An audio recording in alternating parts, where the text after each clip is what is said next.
SPE Tools asked me if I would like to do a review of a couple of their router bits. I requested a flush trim bit and a bowl and tray bit, and both were sent to me free of charge to test and review. I selected a 1/4 inch diameter flush trim bit because it's the ideal size for cutting out parts that have been prepped on my CNC. I can mill the template with a 1/4 inch bit on the CNC, knowing that the flush trim bit can follow the same path. It only needs a 1/4 inch through hole to get started.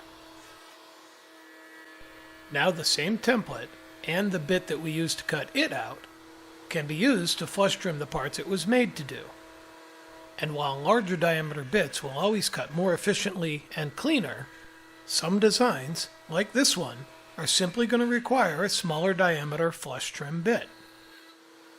To avoid tear out, you should rough trim your parts as close to the template as possible before flush trimming.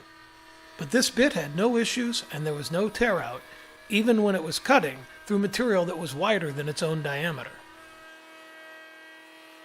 I was also pleased to see that the small diameter of this bit had no issue cutting through the end grain without tearing.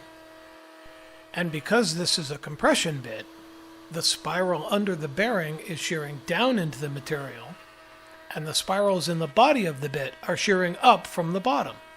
The net result is a part that has clean, sharp edges all the way around the flush trim.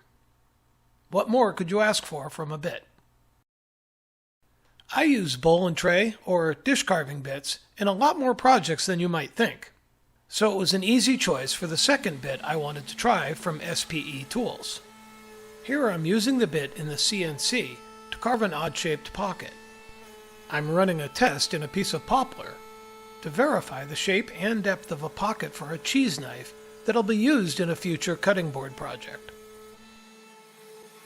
The cuts are being made at 5/16 of an inch deep and 60 inches a minute feed speed.